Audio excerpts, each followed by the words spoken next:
Nithyananda Paramashivoham.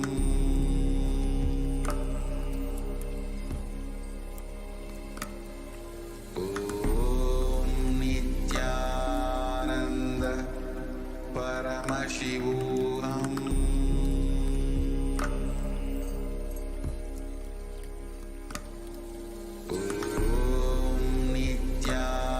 Nithyananda Paramashivoham.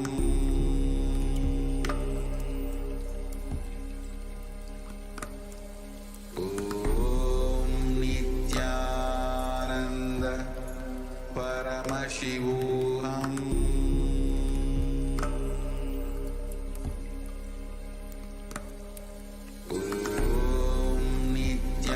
Nithyananda Paramashivoham.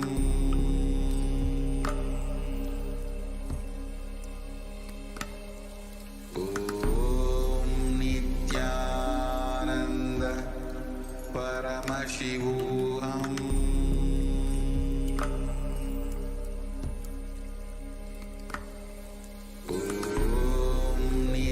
Just be alive for next 3 years. Don't die within next 3 years.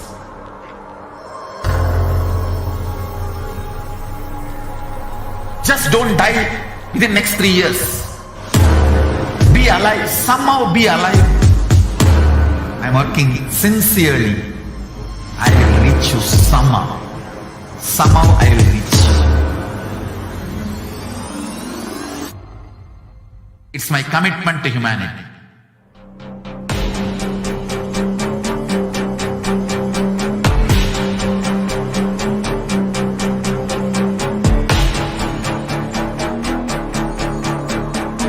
Just don't die within next 3 years.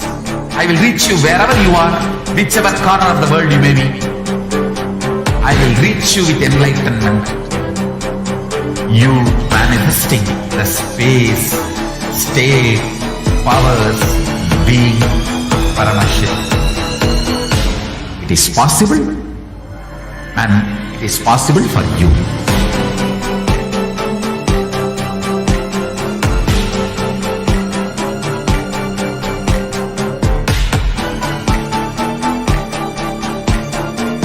Paramashivoham will reach you with enlightenment science. I know he is going to do the job. Just be alive for next 3 years. Nothing else. Just be alive for next 3 years. Don't die within next 3 years.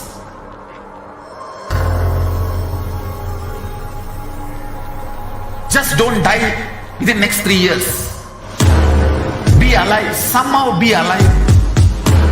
I'm working sincerely. I will reach you somehow. Somehow I will reach you. It's my commitment to humanity.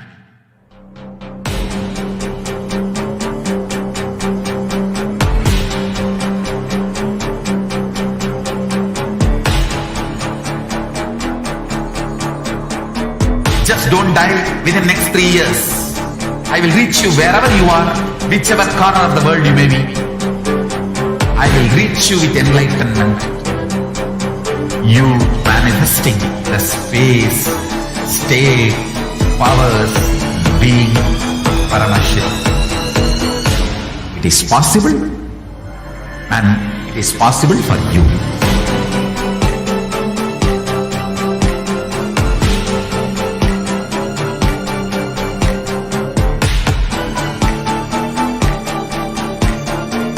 Paramashivoham will reach you with enlightenment science.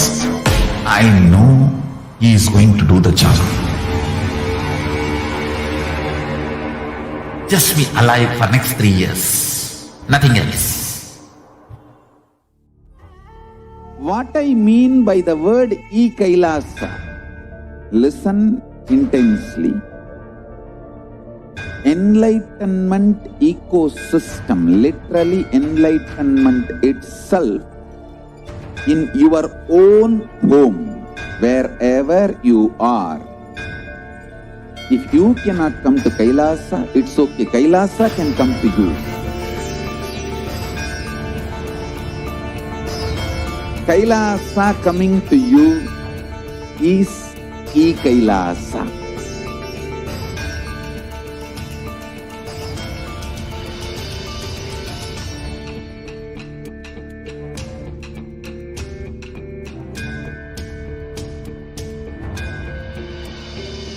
I will revive Hinduism. I am a Hindu revivalist, not by any revolution, but by evolution.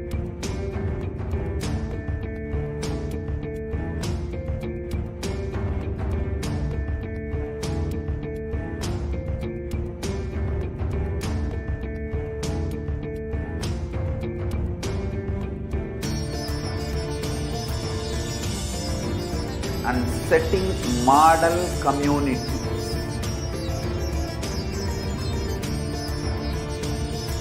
Kailasa, enlightenment ecosystems, Sarvanya Pitas all over the world.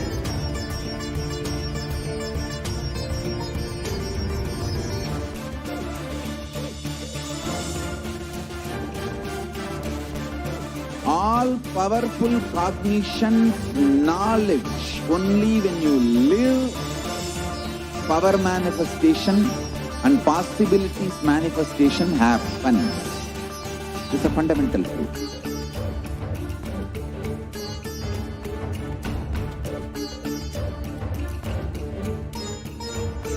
Hinduism cannot live exclusively as one sampradaya. No. All sampradayas of Hinduism is an ecosystem.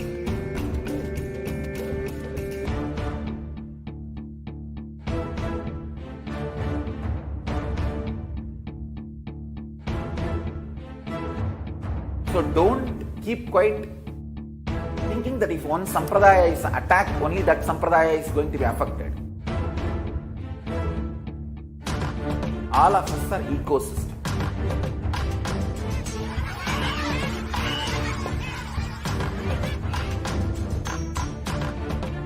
I invite all of you to get involved and enjoy Hinduism by the principle of Dharmo Rakshati Rakshitaha. When you protect Dharma, Dharma protects you. We will make the whole planet flourish spiritually. The spiritual prosperity will happen to the whole planet. We all have to coexist together.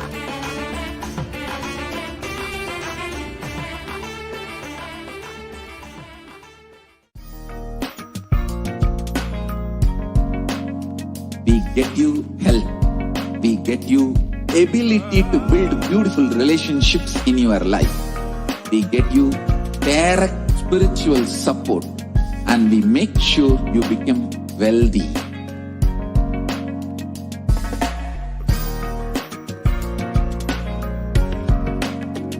We won't stop giving you just good life. We will literally not stop till you live enlightened life. Manifesting the state of Paramashiva, space of Paramashiva, powers of Paramashiva, being of Paramashiva.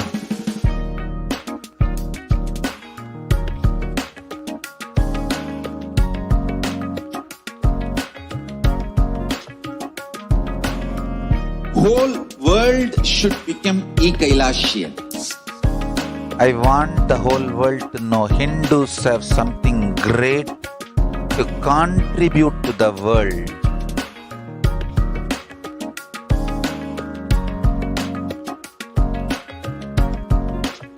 We have something great to contribute to the world. Let us do that.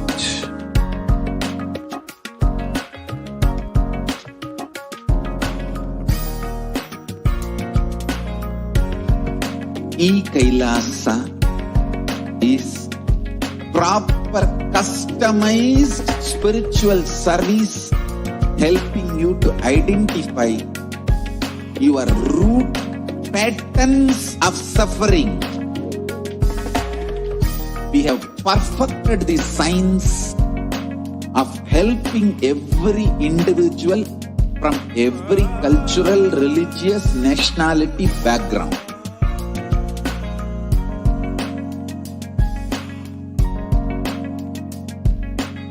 You will have lowest reactionary assumptions, highest awakened response, alive response for life continuously.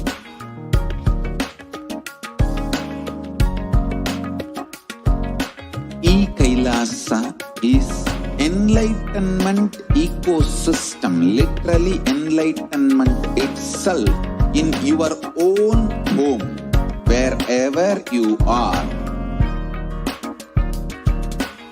Proper customized spiritual service helping you to complete with your life negativity.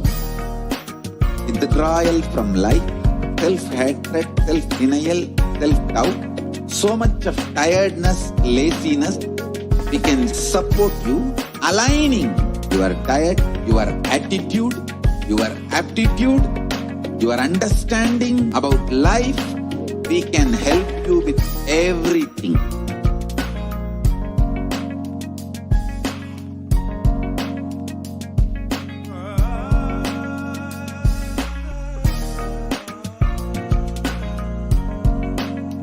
If you are interested in enlightenment, we will immediately bring this to you. If you are not interested, we will explain the whole science, inspire you and make you interested in enlightenment time. We need to cater this enlightenment science to the whole world wherever they are, because enlightenment is the birthright of all human beings. Kailasa is responsible to provide that to all human beings.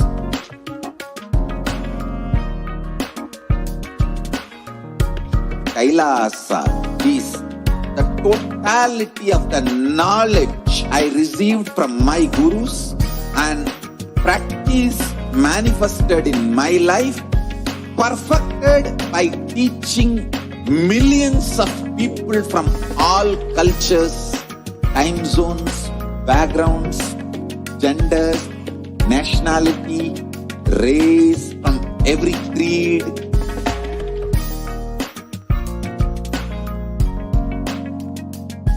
So this absolutely perfected knowledge available to you, served to you in your home, without even you moving out of your couch, free of cost.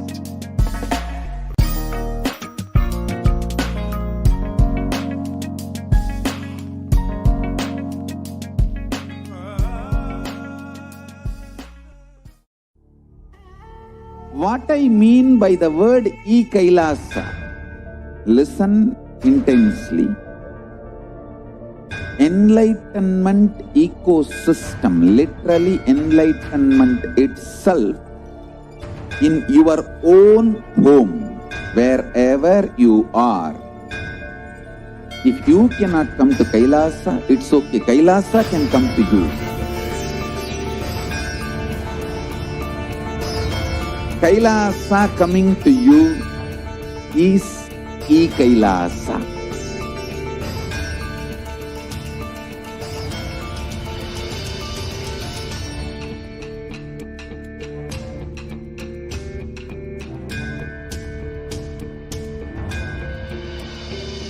I will revive Hinduism. I am a Hindu revivalist, not by any revolution, but by evolution.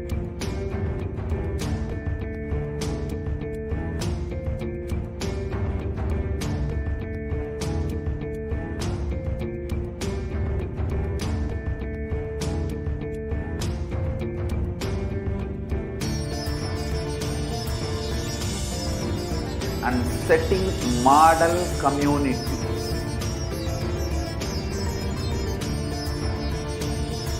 Kailasas, enlightenment ecosystems, Sarvanya Peethas all over the world.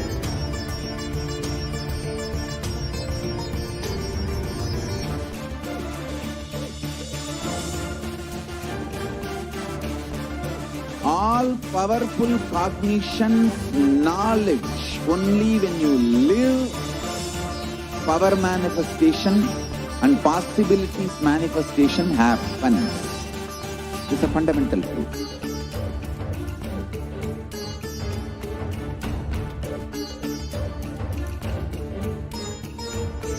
Hinduism cannot live exclusively as one sampradaya. No. All sampradayas of Hinduism is an ecosystem.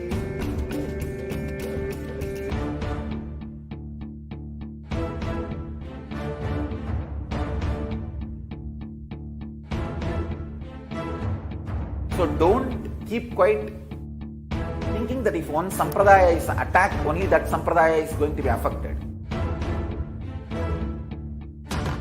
All of us are ecosystem.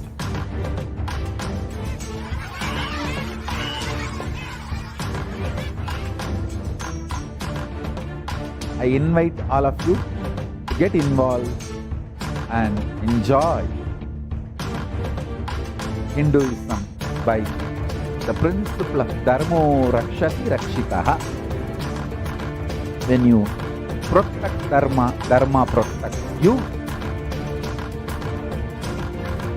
We will make the whole planet flourish spiritually.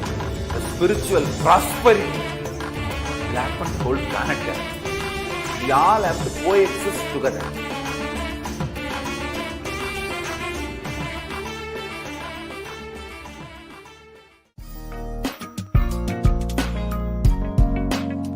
We get you health.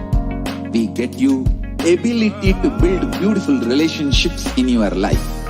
We get you direct spiritual support, and we make sure you become wealthy.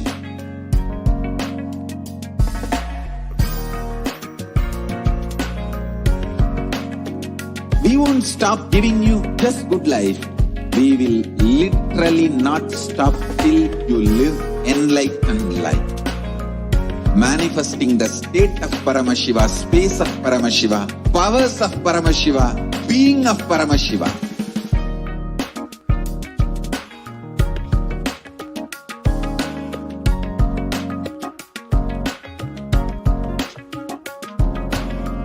Whole world should become Kailasians.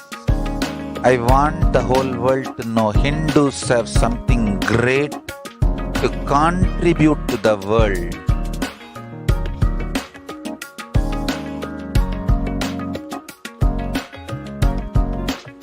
We have something great to contribute to the world. Let us do that.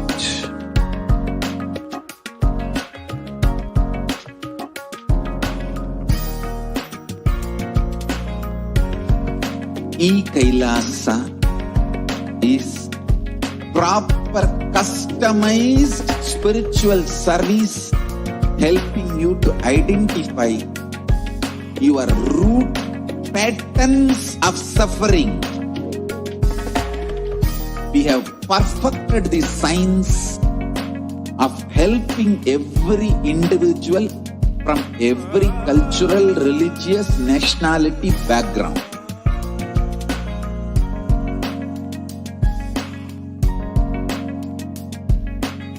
You will have lowest reactionary assumptions, highest awakened response, alive response for life continuously.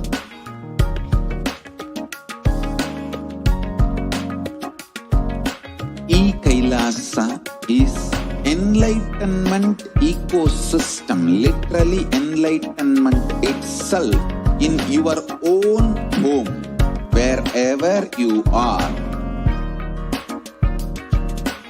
Proper customized spiritual service helping you to complete with your life negativity. Withdrawal from life, self-hatred, self-denial, self-doubt, so much of tiredness, laziness. We can support you, aligning your diet, your attitude, your aptitude, your understanding about life. We can help you with everything.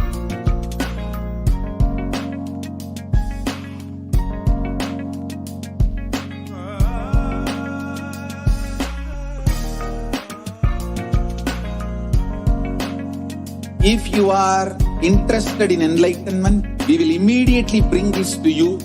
If you are not interested, we will explain the whole science, inspire you and make you interested in enlightenment time. We need to cater this enlightenment science to the whole world wherever they are, because enlightenment is the birthright of all human beings. Kailasa is responsible to provide that to all human beings.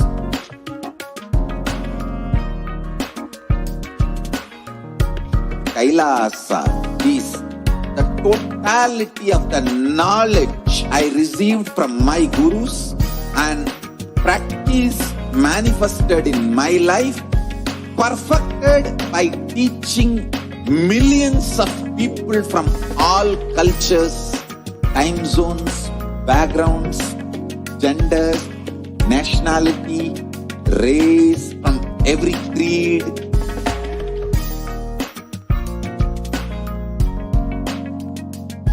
So this absolutely perfected knowledge available to you, served to you in your home without even you moving out of your couch, free of cost.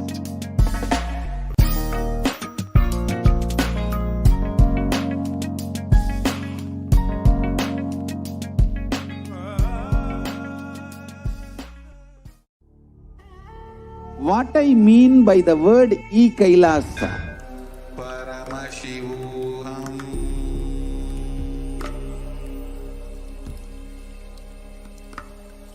Om Nithyananda Paramashivoham.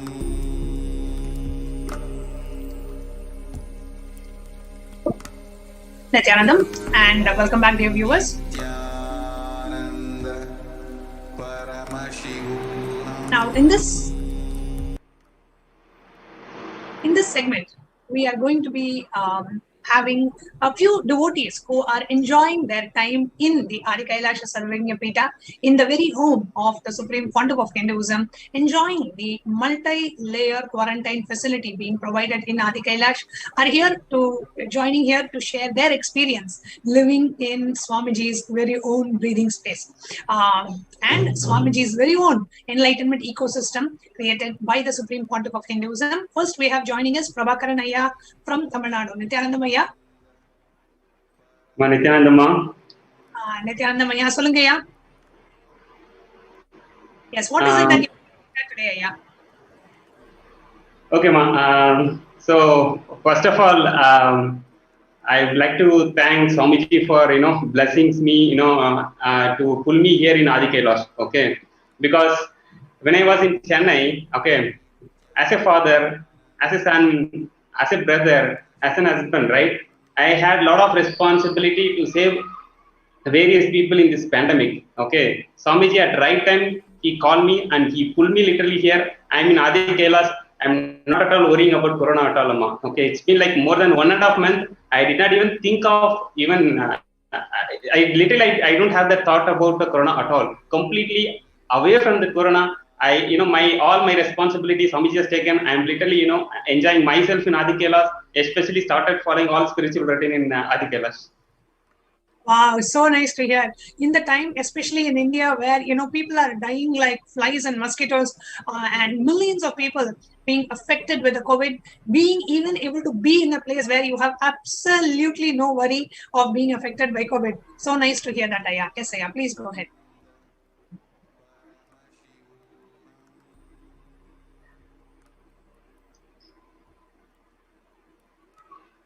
Yes, Ayya, please continue.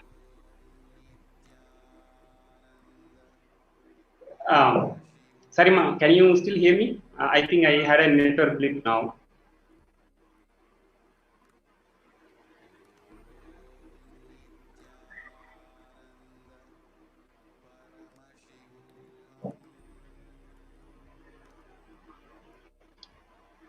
Are you able to hear me, Aya?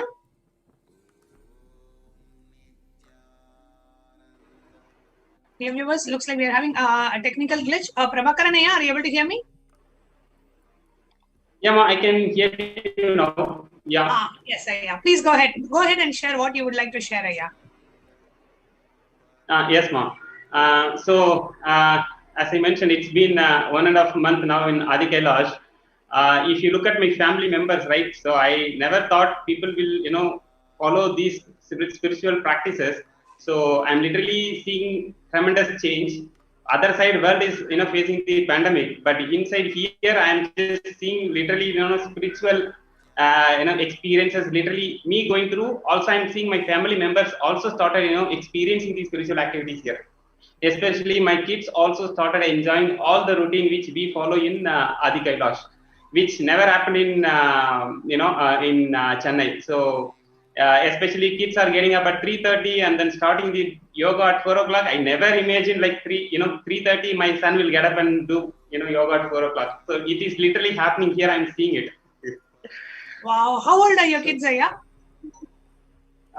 So one is 4 years old, another one is like 8 years old. And 4 and so 8 years, waking up in the morning in Brahma Muhurta and doing spiritual routine. That is definitely very, very something that would give so much of happiness to the parents. I can see that in your face. Yes, Amma. Yeah. So, and he also started doing all 108 asanas. I'm seeing it now. So literally he also does all 108 asanas, because adult facing issues to complete all 108, but my kid and all other kids simply they are just doing all 108 without any issue. So amazing to see that, and they are inspiring others to do the yoga in the morning at 4 o'clock. Wow, beautiful, Aya. So nice. Is there anything else that you would like to share? And then Amma, so the stay here is so comfortable, because even though I'm in Adi Kailash, I'm also continuing to do my office work, and then the free time I'm just supporting Sangha work as well. There is no interruption here for me. I'm continuing to do, and other side I'm started enjoying my spiritual routine. So this is so beautiful, Amma. So literally I feel very happy, and thank you for Swamiji for pulling me literally here, and thanks a lot. So beautiful, Aya. Thank you so much for coming live and sharing your experience today. Yeah, thank you, Ma. Nithyananda. Thank you. Dear viewers, next we have joining us to share her experience of the life in Adi Kailash. We have Ma Aishwarya, who's joining us live from Adi Kailash.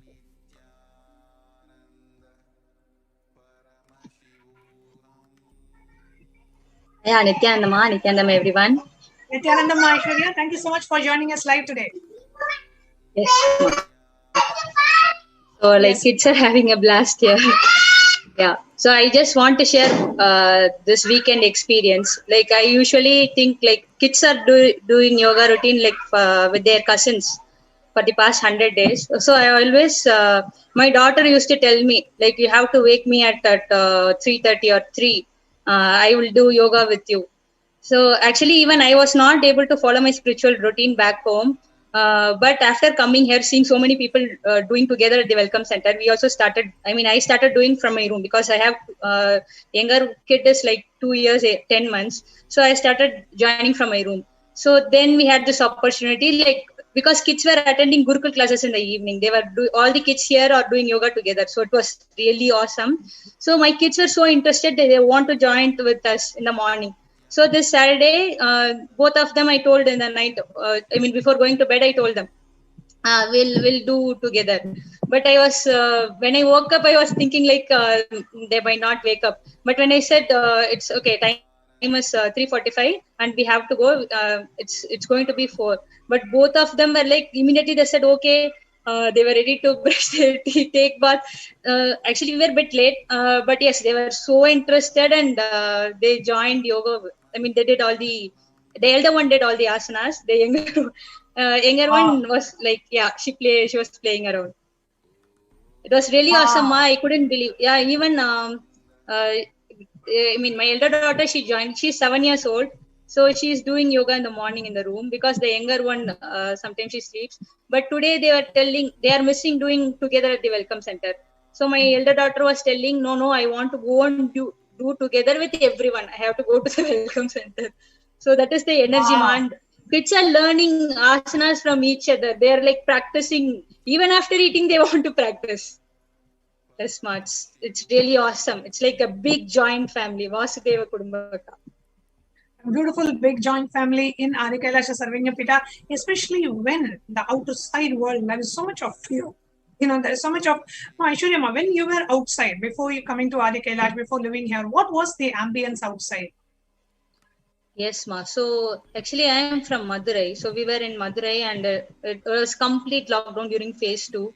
So actually we live in an apartment. So what happened was, it was in the 3rd week of May. We got corporation people knocked our door and told like there are so many corona positive patients in your block, so we have come to test you. So we said okay. And in few days, it was like on May 21st, I was getting call from the corporation office. Like actually, I couldn't believe it. They were telling because none of us had any symptom at all. So they said like my dad is positive. And I thought, okay, it might be for someone else. They might have called us wrongly. So I told them, no, please check again. But I was getting this from morning. I started getting these calls, like 4 or 5 different people called me. So I thought, okay, this is something serious. I should take a note. So I told them it's okay if he is positive, then we would like to home quarantine because he has no symptom at all. So I told them like, let me consult with our home doctor and then we can proceed. They said, no, you should go to a COVID care center at Palanganatham. You should, the doctors there will physically verify him, and if he is, then you can home quarantine. That's what they said. So we went to the Palanganatham COVID care center. To my shock, it was like totally 16 patients were sitting, already were sitting. So my dad went in and they said, okay, since all are corona positive, they asked me to wait outside. So I was waiting outside and it took almost 2 hours. So when dad had his checkup, there were 16 more patients and I could see even small kids like 3-year-old, 4-year-old with their parents, old ones, like different age groups. And the doctor said he looks perfectly fine, but since he is older, he needs to go to a quarantine center like they have at Madurai Kamaraj University for 3 days, because they suggested like if he gets some heart issues, like you might not be able to take care of him at home. So my dad said, since we have 2 younger kids, my dad was like, okay, I'll go, because he doesn't want to transfer to any one of us. But it was a very tough situation. I mean, we didn't know, like, because we were not at all prepared for this. But I could see like 3 of our neighbors also standing over there, and none of them had symptoms. So actually we came back home, packed things, and they said they will arrange for ambulance. So my dad said, okay, I'll go in the ambulance because it is 8 kilometers. Let us not arrange a private cab. I'll go in the ambulance with the other patients. So, but literally I didn't want him to go because I don't know like how the center will be, how things will be managed, because he has no symptoms at all. So if someone with symptoms staying near him, what will happen to him? That so many things were going on in the mind, but he was very sure because he was very afraid that he doesn't want others to get infected. So what happened was the ambulance came and the first patient to get in was like he was very sick. So the very, on seeing him, my dad also said no, he will not go. So both of us decided like we'll go back home, and my brother said like we can have a retest at a private lab. So we tested, and the next day we got it as negative, but he was exposed for 2 hours over there. So the next day I called one of my friend who is a government doctor. Then he told me, are you mad? Why couldn't you call you a day before? it is not mandatory that you should go and visit there. You should have decided, you should have told them that let me consult my family doctor. So, but luckily, yeah, he completed the quarantine at home and he was perfectly fine. So I thought, okay, but the worst thing was, I was hearing from all my friends, like many of my friends, relatives, especially one of my friend, actually just a few days before my dad tested positive, his dad had also tested positive, not just him, his dad, him and his brother. So I actually forgot to call him. I called him after 2-3 days. So I got a news that his father has expired. I just couldn't believe it because he was just 62 and he was hale and healthy. He was diabetic, but otherwise he had no health issues at all, and he had not gone out at all. He left. He had been out for just a single day, but he got infected. What happened was, that was the time when we were getting the news that hospital beds are getting filled. We are not having hospital beds, so they couldn't find a bed in a private hospital. So they got him admitted in the government hospital.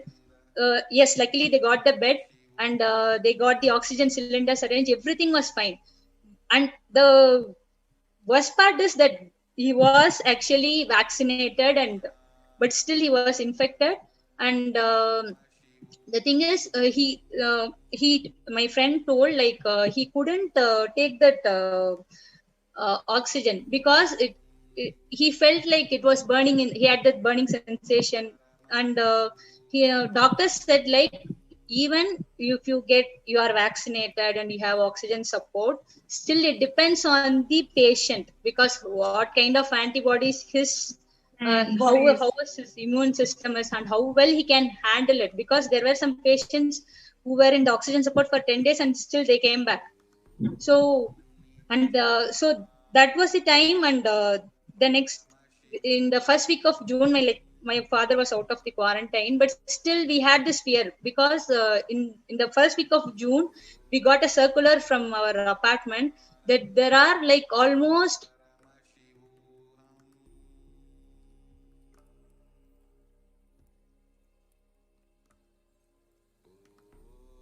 Looks like Ma Aishwarya. And I could hear. Yes, ma. Yes, ma. Yeah, please go ahead. Yeah, so I heard from many of my friends, like sisters' friends, but I couldn't believe how can it be just 450, because we were quarantined for the first week because our apartment whole, because they felt it's going to be in the containment zone because we have to quarantine. You shouldn't go. Aishwarya, just to sorry to interrupt, for our viewers to know, I just sorry to interrupt, but I was saying just for our viewers to know how outside the situation, as Aishwarya was describing, there is so much of people getting infected, and when you go to check whether you are infected or not, you get infected there. When you go to the hospital to cure yourself, there is a possibility of infection there. So much of insecurity that is outside. People, and constantly are hearing news about people getting infected, people dying, people succumbing to this infection, hospital beds not being available. That's the situation that is out there. And here in Adi Kailash, Swamiji is giving such a wonderful ambience where kids and the family, everybody is aligning to the spiritual routine, being in one of the most safe ambience. So Ma Aishwarya, just to summarize, as we are getting late for our next segment, coming from Madurai, where the situation is like that, to Adi Kailash, as you entered Adi Kailash and your first 2 days in Adi Kailash, how did you feel? If you want to summarize your experience in 2 lines. Yes, ma. So I felt very safe because my sister Maitri Solai, she got blessings from Parashakti. So Parashakti blessed us, like she's going to be there with us and Nanmaye Nadakkum. So it was like we were very sure that this is the journey that we shouldn't delay anymore, because I was contemplating like, okay, let dad finish the quarantine, then I'll go. Because when Swamiji said on 23rd, I just wanted to go, but dad had to finish his quarantine and then we were self-quarantined. So on 8th, so we started on 10th. So the one thing I was a bit worried was how I am going to manage the quarantine period with the kids. but they were extremely understanding and they were extremely cooperative, and everything went so well. The biggest problem I had was only about the food, like how much count I should have, because if I order 3 for us, it will get wasted. Like that was the only problem I had. Imagine outside I had, what will happen? Like if I get infected, or if my neighbor is infected, how will I know? Like I had no other issue at all. It was only the food. Okay, it should be 2, like morning, breakfast, lunch, or it should be 2 and 3, something like that. That was the only problem I had. And wow. And in Adi Kailash, when you are in quarantine, the meals gets actually delivered to where you are. So you don't even have to go out for your meals. You can just sit in your room and you can just tell how many meals and what time you want. And the volunteers actually deliver the meals to your place. And then you just go out of the room and pick up the meals that are kept outside for you, packed and boxed. So thank you so much, Aishwarya Ma. And as we're getting late for our next segment, we will be moving on. Thank you so much, Aishwarya Ma, for coming and joining us today. It was really, really nice to come and hear you share about how your kids are beautifully aligning and how, as a family, now you are in the most safest place in India to completely protect yourself. Thank you so much for coming and sharing. So, dear viewers, we will now be moving on to the next segment of this program as we are observing the Hindu Persecution Awareness Month in July 2021. We have been sharing with you over the past few days the attacks on the various ancient enlightenment ecosystems and the various Kailasas by the anti-Hindu elements and neo-Hindutva militants, consistently and relentlessly attacking the various enlightenment ecosystems established by the Supreme Pontiff of Hinduism to revive Sanatana Hindu Dharma. So the next segment, let's enter into. I now invite Masada Shupriya to give us an introduction to what is the segment and what aspect of the persecution we are going to be hearing about today. Yes, ma'am. Thank you, Nithyanandam. Nithyanandam, and welcome to all the viewers as we are entering into the next segment in today's program, a continuation in a series of presentations on the persecution against the Supreme Pontiff of Hinduism. Now, we have been hearing the stories of survivors of the most brutal types of assault, the most violent attacks, and some of the most cunning, strategic conspiracies that have been done on Hinduism, done against Hinduism, and ultimately against the Supreme Pontiff of Hinduism. Now, I'd like to begin today with just a brief story or a brief explanation from one of the tactics that was used in World War II. In World War II, the Nazi flight carriers, literally the flight army that they had been bombing cities over and over again. And they would just throw the bombs over the cities and do that over and over again. And it'll entirely displace the community living in those areas. It'll destroy the infrastructure. It'll make it completely inhabitable. And no person there would be able to live and be able to survive after their attacks. Now, this particular tactic is called blitzkrieg, and it is well known in the World War II as one of the tactics that they used, that the brutal Nazi forces had used to eliminate entire Jewish villages, entire Jewish counties, and literally just wipe them out as a whole. Today, we are presenting to you the attacks against the Adi Kailasha Sarvagna Peetham, where in a very similar way, not just over a few months or a few years, but 2 decades, we have seen continuous forms of attacks, continuously, year by year, never once having a break in the attacks, in the different forms of attacks, and literally a type of blitzkrieg that the anti-Hindu militant forces have enforced, have literally executed to destroy this ancient Hindu kingdom. Now today, just in the previous segment, we heard 2 beautiful sharings of people who are benefiting from Adi Kailasa Sarvagna Peetham as their new home, as the Kailasa COVID Care Center. And yet, we have seen how over the last just 10 years, if you see, how over and over again, without a break, there have been so many attacks where firebombs were sent inside, were targeted at the residents of the Supreme Pontiff of Hinduism, where raids were executed by the anti-Hindu militant forces.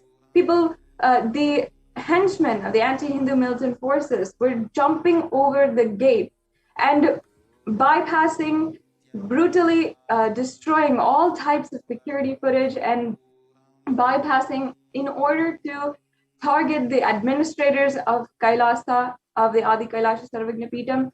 And we have seen even people trying to loot and implant different criminal evidences and trying to pose as if there is something criminal going on in the Adinam. Yet, when there is, of course, absolutely nothing that was there in the Adinam as evidence. We have seen in the name of trying to search or trying to investigate how different authorities had literally stolen millions of dollars of worth of digital equipment and literally burned and destroyed the hard work of the Supreme Pontiff of Hinduism, where we have stored his words, his books, his satsangs, and his photographs, his decades long of hard work. They literally, in the name of investigation, they stole these different types of hard drives, computers, different equipment, millions of dollars of worth, and they destroyed it entirely, never to be seen again by Adi Kailasa or any Kailasian. And we've seen how even women, children, have needed to flee their very home, this peaceful monastery where the Supreme Pontiff of Hinduism had made a safe ecosystem for us to live Hindu lifestyle because of the raids that the anti-Hindu militant forces were threatening with. This is just an overview of the brutal assaults and attacks against the Adinam, against the Adi Kailasa Sarvagna Peetham. And as the headquarters, as the main place where the Supreme Pontiff of Hinduism had built his entire empire and revived the entire sovereign order of Kailasa in India, this was the main place that was target for the brute force of the anti-Hindu militant forces. As year after year, we did not see a stop to the different raids, the media investigations, the false media portrayals of the Adi Kailasa Sarvagna Peetham. And even today, even while so much of good is going on, the lasting effects of the Adi Kailasa, of the attacks against the Adi Kailasa Sarvagna Peetham are still felt today. Even until today, until May 2021 this year, as many of you know, the Adi Kailasa Sarvagna Peetham had received threats of bio-war and had literally gotten mysterious and extremely suspicious packages. All of these details are what the Adi Kailasa Sarvagna Peetham administrators are going to be explaining to each and every one of us in detail on how this is going to be working, how this has worked, what they had plotted, what they had conspired to do, and on the other side, what the Adi Kailasa Sarvagna Peetham is working to contribute to the world. To begin, I'd like to first give a brief introduction to the Adi Kailasa Sarvagna Peetham, the Adhinam that the Supreme Pontiff of Hinduism had revived. In fact, this great land is the abode of Nithyanandeshwara Kalpa Vriksha, and the very biomemory of Paramashiva himself in the form of a vast, beautiful, peaceful banyan tree. Even Bhagavan Sri Krishna says that among all of the trees, he is the banyan tree, meaning that the banyan tree is worshipped as the most sacred in Sanatana Hindu Dharma. And not only that, the Kalpa Vriksha is referred to in many different scriptures, including the Kamikagama, in the Guru Gita, in the Puranas, as having come out of the churning of the Milky Ocean. In the great Puranas, there is an incident, a beautiful narration and happening, a cosmic happening that is known as the churning of the Milky Ocean, which is mapped to the creation of the entire Milky Way galaxy. And in this creation, in this happening, the Kalpa Vriksha, this divine tree, came out of the churning, came out of the ocean as the Devas and Asuras were churning the entire ocean. And you can easily find these references on YouTube and Google if you see about the churning of the Milky Ocean and the source of the Kalpa Vriksha tree. And in the Guru Gita, beautifully, it is described how under the temple of the banyan tree, the Kalpa Vriksha, Paramashiva and Parameshwari or Parashakti are sitting. And in that beautiful ambience, Paramashiva gives the secrets to Parashakti on the secrets to living and enlightenment. And not only that, in the Ramayana, it is told and narrated by the great sage Valmiki how Rama, the Lord Rama, the great king of Ayodhya, and the incarnation of Mahavishnu had come to this very land near Ramanagara, and they had all of the Sapta Rishis were there, and the Sapta Rishis, who are the great devotees of Lord Shiva, had invited Lord Rama to receive the darshan of Paramashiva. And in the presence of Paramashiva, Lord Rama received all the knowledge, the sacred knowledge of the Upanishad. Later on, after the entire exile and after the Pattabhishekam of Bhagavan Sri Rama, he returned to this very Kalpavriksha tree, and he dictated to Hanuman, his disciple Hanuman, about the Muktiko Upanishad, which is today the 108 Upanishad of the Sanatana Hindu Dharma. Now, in this very land, the banyan tree that exists is the very reflection of that cosmic Kalpa Vriksha. And it is, as the Supreme Pontiff of Hinduism has declared, and we worship it as the energy and embodiment of Paramashiva himself. Under this tree are the incarnations, the samadhis of incarnations, previous incarnations of the Supreme Pontiff of Hinduism.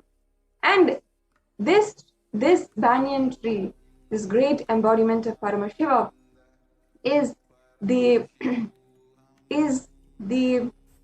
very tree where all the previous incarnations of the Supreme Pontiff of Hinduism, including Bhagavan Sri Venkateshwara, Madurai Meenakshi, Devi Meenakshi, and the Ardhangani, the form of Paramashiva in both the male and female, all of them had come to this tree and interacted, played out their divine leelas in this very land. And in fact, this very land had a great temple, an ecosystem around the temple, but it was destroyed during the Mughal invasions. And it was on this very land that the future of Sanatana Hindu Dharma would be revived by the Supreme Pontiff of Hinduism. In the year 2002, the Supreme Pontiff of Hinduism had after searching for more than 1 year, the disciples of the Supreme Pontiff of Hinduism had found this land and immediately rushed to the Supreme Pontiff of Hinduism that the land that he had a vision of was finally revealed. And in so many different ways, even the landowner had a dream that Paramashiva should tell, or had a dream of Paramashiva telling him that he should give this land to his own form, his own incarnation, who is in the form of the Supreme Pontiff of Hinduism. So the entire Leela played out, where finally on the 1st of January 2003, the Supreme Pontiff of Hinduism had celebratorily inaugurated the Adi Kailasa Sarvagna Peetham. And in this very land, so many different services began to immediately start, whether it is Annadhan, the revival of the Hindu temples, the sacred arts university, the Nithyananda Annalaya. Every single different department of Kailasa began in this very sacred space. With the super conscious energy that the Supreme Pontiff of Hinduism had consecrated in so many different forms in this land.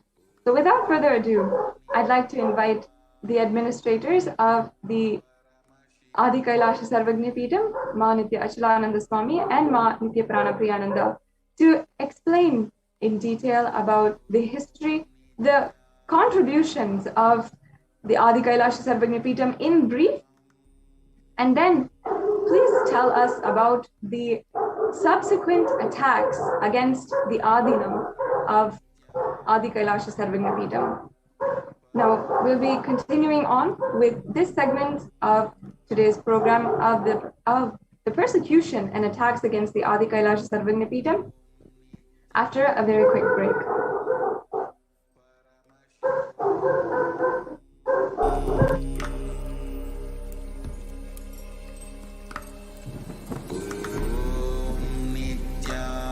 Nithyananda Paramashivoham.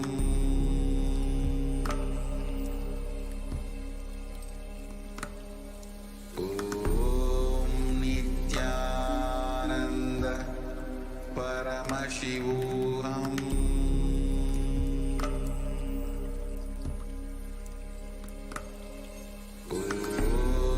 Nithyananda Paramashivoham.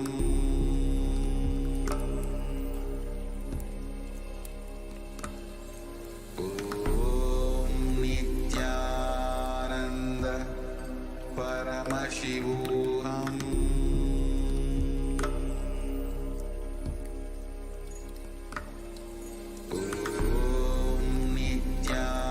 Nithyananda Paramashivoham.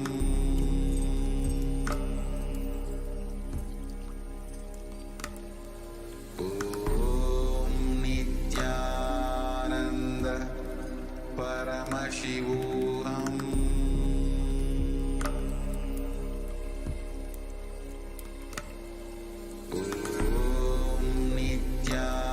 Nithyananda Paramashivoham.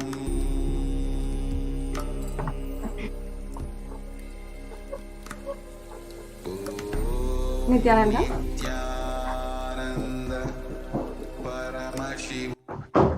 Welcome back to all of the viewers. Joining with me now is Ma Nitya Achalananda Swami to present the persecution against the Adi Kailasa Sarvagna Peetham today. Also here is Ma Nitya Prana Priyananda. Now, I just, yes, thank you, Ma. We had just finished the presenting to each and everyone about the Kailasa COVID care centers that is ongoing right now, the most impactful solutions to the ongoing pandemic. And on contrast, today we are presenting what has happened against the Supreme Pontiff of Hinduism and Adi Kailasa Sarvagna Peetham.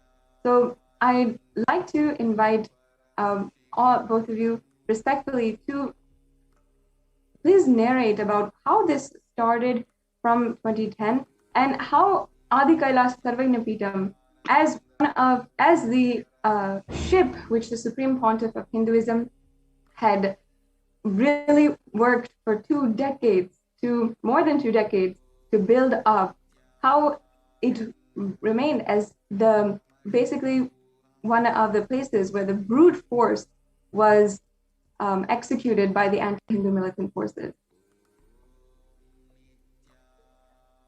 Yes, actually, to kind of recap, the Adi Kailasa ship, as Bhagwan said and as Devi Parashakti revealed, was in construction literally to speak for more than a decade.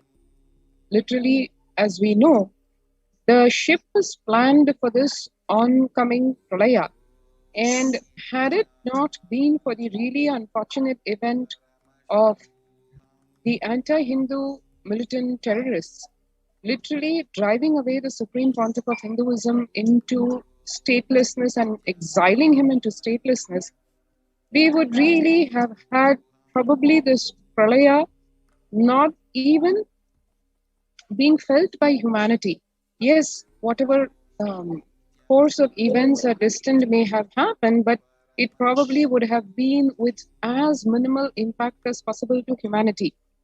And we all know, as Devi again and again is repeating with so much of care and concern, as what one would say, that even though captain is not there, the ship is there. And as Bhagwan also said, and as Devi said, if the Padayatra that was planned for 2020, all the way from Kanyakumari to the northern tip of Bharat and Kashmir, if that had happened, led by the Supreme Pontiff of Hinduism, along with his 10,000 sannyasis, visiting all the pilgrimage places, the sacred places, and if that had happened, then whatever karma, the negative karma accumulated collectively by humanity, by the abuse we have all done to Bhuma Devi, to the planet Earth, would have been mitigated or washed away had the holy feet of the Supreme Pontiff of Hinduism, Jagat Guru Mahasanidhanam, His Divine Holiness, Bhagwan Nithyananda Paramashivam, been there on this space and place of Bharat. Surely the Kirmi Bhojanam, the Naraka, would not have been able to land on this planet. Because as the Shastra Pramanas also say, as long as enlightened beings, avatars, incarnations are alive and assume their body again and again on planet Earth, the planet Earth will be alive. And if that tradition, if that happening is broken, then planet Earth cannot survive. So it's a very simple logic, so to speak, in that. And all it needed was the Supreme Pontiff of Hinduism to be here on this, in this place of Bharat, and we would have been seeing a completely different face of the corona pandemic. And what really took, how this whole space of Adi Kailasa, the Adi Kailasa ship, the pristine beginnings from the ancient times, one should really have a glimpse of it to see what the Supreme Pontiff of Hinduism has done to make this beautiful Adi Kailasa ship happen, right from the time of supervising down to the last detail. The divine deities, Nithyanandeshwara, Nithyanandeshwari, who occupy the Garbha Mandir in the Adi Kailasa Sarvadipitha, to energizing to the Kodi Padayatra, which had a crore, that is 10 million eyes, having the darshan of the living Achavataras of Nithyanandeshwara, Nithyanandeshwari. All this, when one sees only, one can really understand the depth of the statement that Devi Parashakti revealed. That is, Adi Kailasa ship that I was working to make happen through her Nijavatara Nithyananda, and how that Adi Kailasa ship has evolved, and what it took, literally his, for lack of better words, sweat and blood and energy and everything poured into this happening. Let us see just this visual representation of these humble beginnings of Adi Kailasa Sarvatipitha.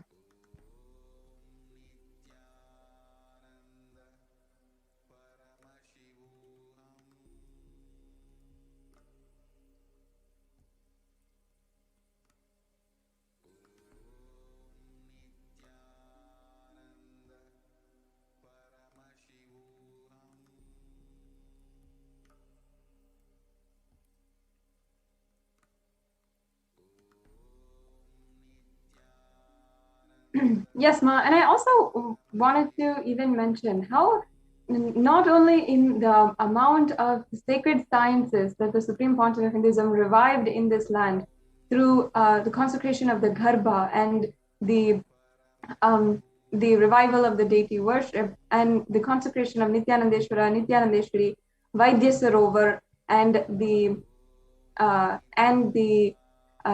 making literally of the Navapashana 21 foot tall Navapashana Linga, as well as the consecration of Mahakala Bhairava at the front gate.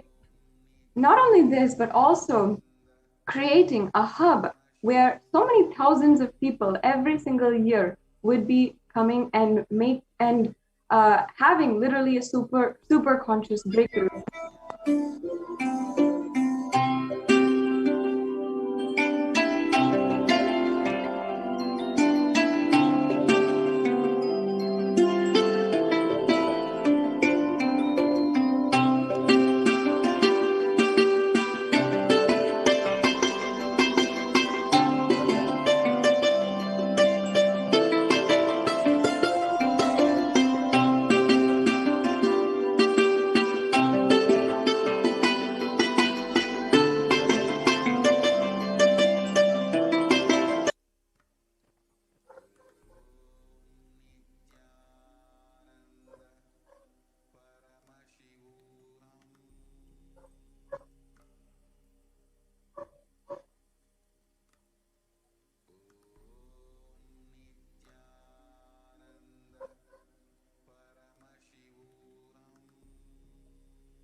And as one saw, that was a very brief story in pictures, so to speak, of what the Adi Kailasa Sarvagnya Peetham, its inception, its formation, and all the way up till today, when the Adi Kailasa ship is serving as the savior for humanity, especially Indians, who have very much reason to be concerned about the oncoming third wave of the COVID-19 pandemic.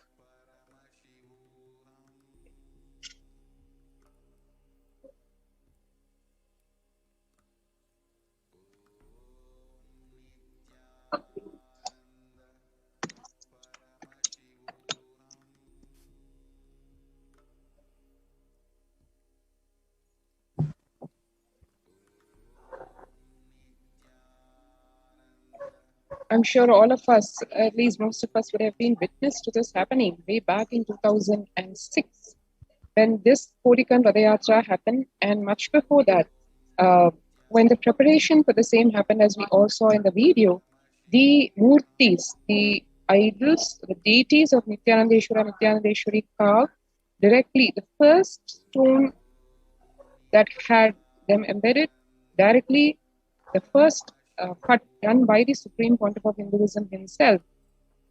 And how today the deities, Nithyanandeshwara, Nithyanandeshwari, the Kalpa Vriksha, the sacred banyan tree, and the 21 feet Navapashana Linga that is gracing the Vaidya Sarovar, and the rare combination of the 1008 Ayurvedic herbs and the Navapashana that went into the making, and how the Supreme Pontiff of Hinduism actually did the whole guidance of the making of the Navapashana, right from the mixing to the manifestation in the form of the 21 feet Shivalinga. Everything prepared in preparation really for this COVID-19 pandemic that the whole world is facing today. And honestly, as we saw in the previous segments, has no clue how to handle, be it the governments or the non-profit sectors, social service organizations, humanitarian services, everybody at a loss to really see how to curtail and control this pandemic. And as Devi said, the only solution for that is the Adi Kailasa ship and the various de facto spiritual embassies of Kailasa across the world. Now, because of this promise, and amongst other things, the promise that Adi Kailasa held for the Adi Kailasa Sarvagnya Peetham held for the whole world in the form of either the grace of the temple, the Kalpa Vriksha, or the Gurukul, which is literally the incubator of special beings, as Bhagavan says, who right from their childhood are brought up directly in this divine presence, and hence power manifestation being a way of life for them, to the various ways in which Bhagavan has empowered, especially the women folk, the female bodies, whether in terms of administration or in temple services, giving them not just equality as a modern world would demand, but really their unique position.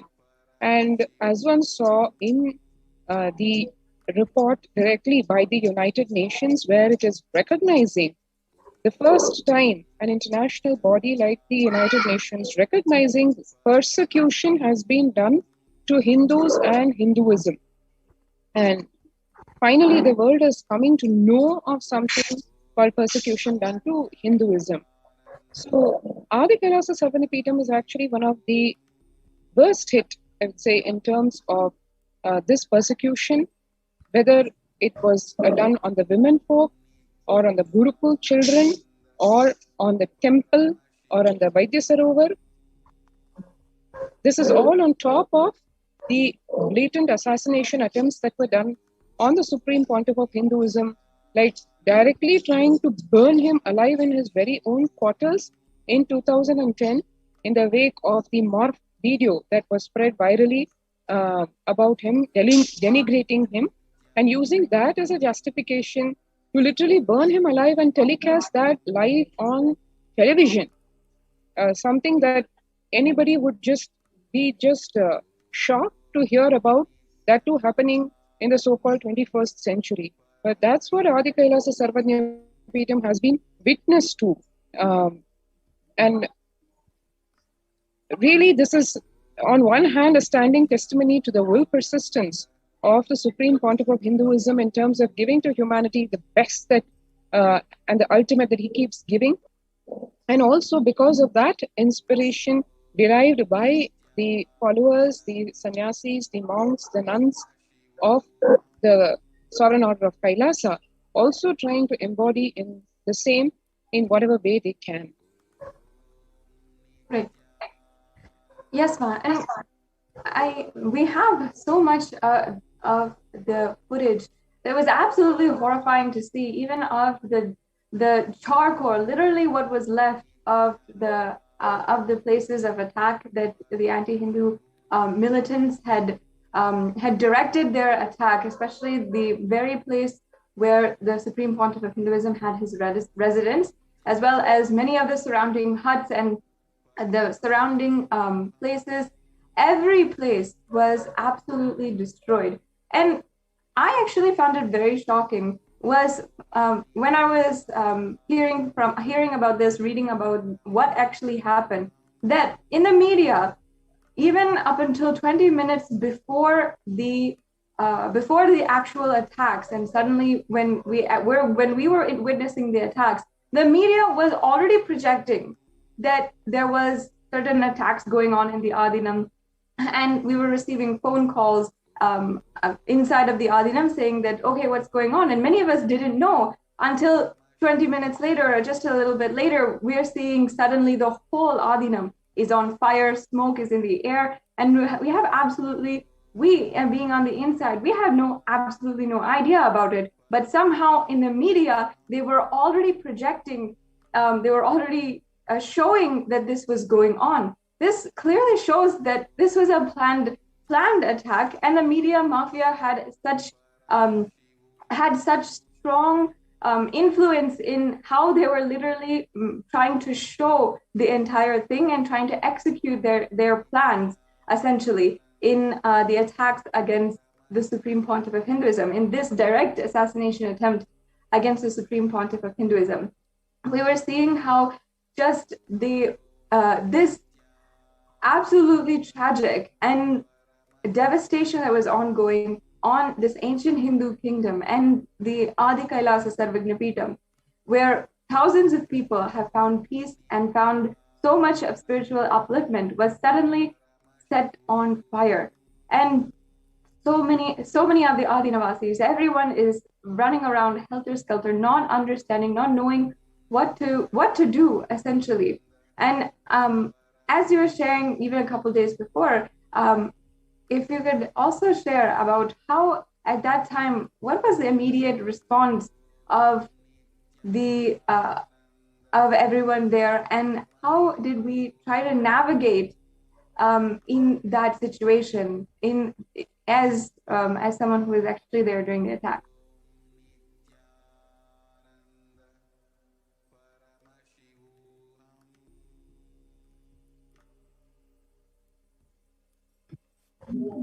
Over the last decade, the Adi Kailasa Nithyananda Sarvajna Peetham has been attacked by these anti-Hindu elements and anti-Guru Hindu media mafia and the neo-Hindutva elements in multiple ways. They have attacked these monastery complex because this is the source of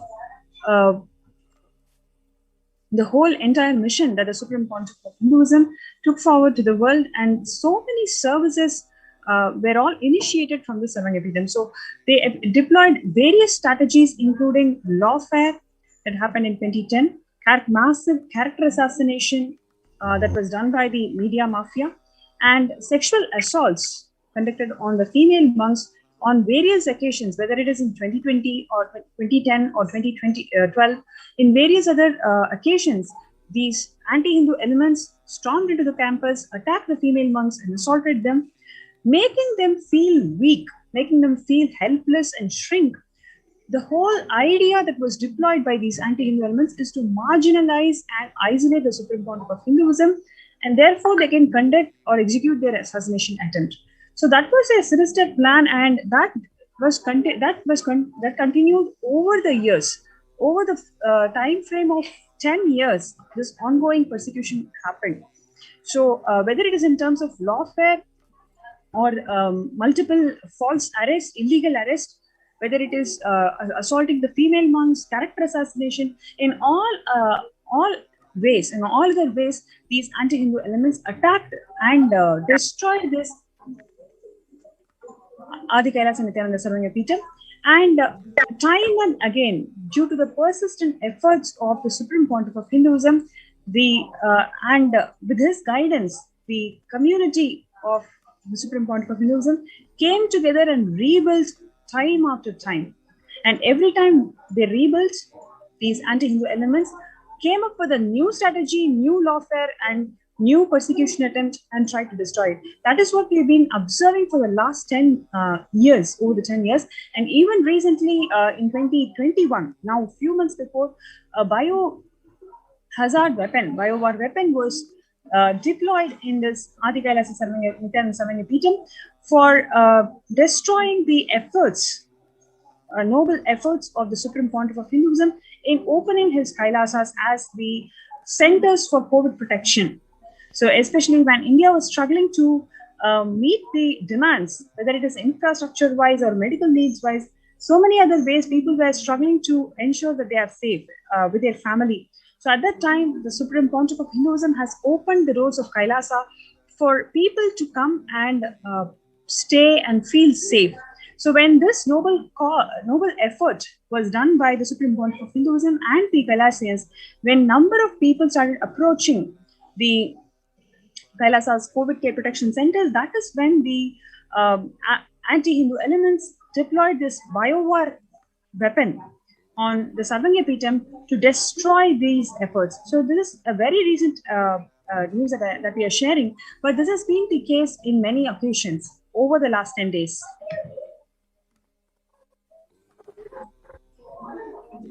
Yes, ma'am. Continuously happening, whether it is in the form of loot and anti-Hindu trying to sneak in and loot the various different resources, including the temple deities, and in the name of investigation, even coming inside and brutally assaulting the Adinavasis, making it unsafe, absolutely hostile place.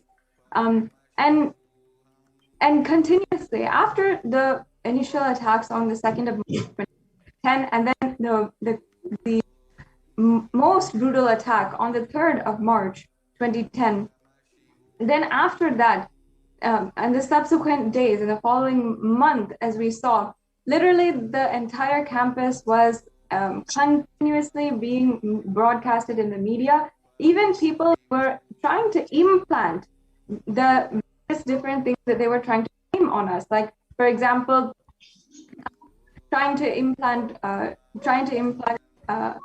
illicit drugs and different types of illegal activities, trying to and make it show as if we had things. Then blatantly media trying to show that all these, and lying that all this was going on, and there were so many crimes happening on the inside. In these different ways, Adi Kailasa Sarvanya Peetham, even in 2010, had so many false cases filed in the name of even illegal hoarding of sandalwood, illegal possession of tiger skin, and residence on a forest land. All of these were different ways that the media and the media mafia and the anti-Hindu militant forces had literally been attacking in very strategic ways, attacking directly at and ensuring that the exact Hindu practices were entirely twisted, and they were for those very reasons attacked and targeted. And even we have seen in the media how they have, how they tried to show as if the sacred ritual, the sacred intense tapas of Panchatapas that the Supreme Pontiff of Hinduism started after 53 days in prison. After he started that in the media, how they ridiculed, spread so much of hate speech, spread so many lies about one simple penance that he was doing. And many people do not know that why he was doing this Panchatapas in Adi Kailash Sarvagnapeetam was in order to heal all of the victims of the anti-Hindu militant forces who had undergone so much of assault, rape, sexual abuse in different forms when the raids and attacks happened in 2010 in the Adinam. And however, on the outside, what they were showing is as if yet another criminal activity was going on. And they just spread these lies and hate speech in the media to continue trying their relentless persecution against the Supreme Pontiff of Hinduism and the revival of Sanatana Hindu Dharma that he was successfully up until that point doing. And all of these attacks had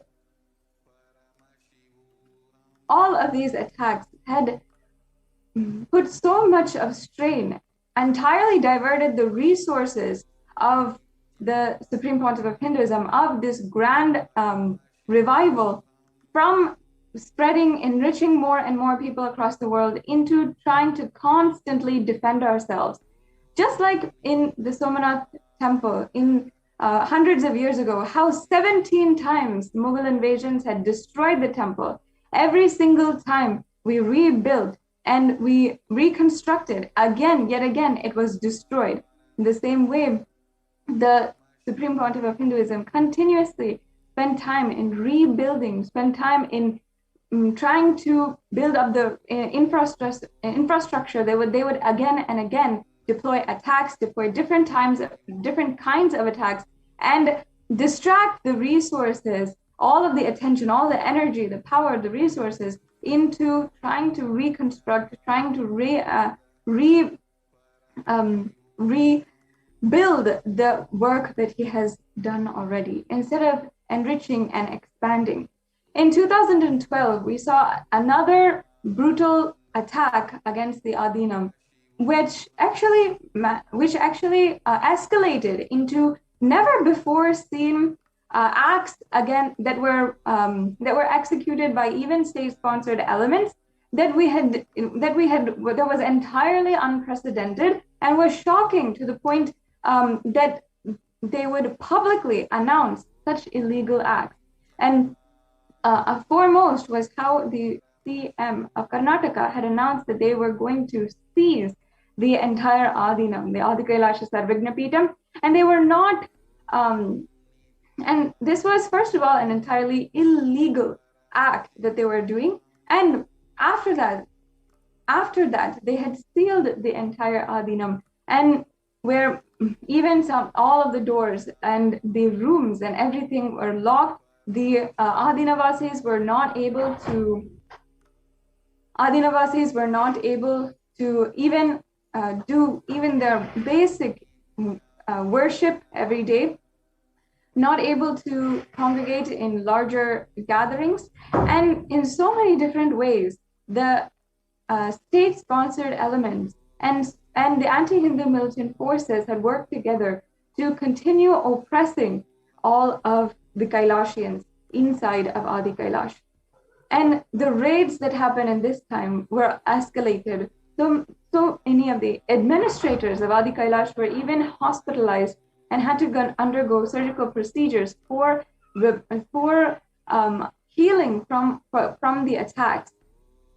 Not only that, we had seen so many different brutal violence executed against the women sannyasis of Adi Kailash.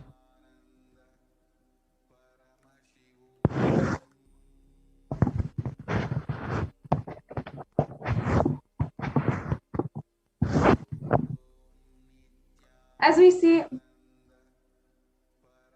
over the years, in 2010, in 2012, in 2014, even 2017, in every single year, some form or another, there have been attacks filed against the Adi Kailasa Sarvagna Peetham. And as you can see here, one of the media personnel, a disguised media personnel, trying to attempt a direct assassination attempt against the Supreme Pontiff of Hinduism in Adi Kailasa Sarvagna Peetham. And immediately after this, after distracting the attention away from the everyone by creating chaos and trying to directly breach the security of the Supreme Pontiff of Hinduism and attempt to eliminate and assassinate him, a huge deploy of an army of people, henchmen, had jumped over the gates and raided the Adinam and literally destroyed so many properties. And after that had ensued a series of attacks against the monastery, against the Adi Kailasa Sarvagna Peetham, against the monks, and the Supreme Pontiff of Hinduism himself. As we can see, in this way, the Adi Kailasa Sarvagna Peetham had undergone the worst of the attacks against the Supreme Pontiff of Hinduism. It's the very palace and the very residence of the Supreme Pontiff of himself. And in this way, we have seen how, as an example of all of the heritage destruction that they have done for the last 1,000 years, it has literally escalated and been shown here as an example as what has happened against the Adi Kailasa Sarvagna Peetham. This ultimately is a reason why we really need to share the untold story of the Hindu Holocaust, because continuously these attacks have been happening, as Ma Pranapriya had just shared, even until this year in 2021, a attempt to start bio warfare against the Adi Kailash, the Kailasians in Adi Kailash was deployed against the Adinam. And we have seen so many different attacks like this happen again and again. I request all the viewers, take a few minutes right now and please share the UN report where the UN has finally recognized the persecution against the Supreme Pontiff of Hinduism. And with more and more people who are voicing out and sharing this news and sharing the reality of what's happening with Hindus all over the world, we have more and more of a chance to ensure that the Hindu Holocaust finally ends and we revive the ancient Hindu civilization. This brings us to a conclusion of today's segment on the persecution against the Supreme Pontiff of Hinduism. Please join us for the subsequent segments as we are observing the Hindu Holocaust Persecution the Hindu Persecution Awareness Month in the month of July. And in the next segments, we'll be continuing to present to you exactly the happenings of everything going on inside of the Adinam and the untold story of the Hindu Holocaust. With this, we'll now move forward with the next segment in today's program, the power manifestation and Kailasa courtyard session. Thank you. We'll now be ending with the Purna Mantra. Om Purnamada Purnamidam Purnat Purnamudachyate Purnasya Purnamadhaya Purnamevavashishyate. Om Shanti Shanti Shanti. Hari Om Tat Sarvam Bhagavantam Shri Nithyananda Paramashivam Charan Kamalebhyo Namaha. Thank you, Nithyanandam.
Paramashivoham.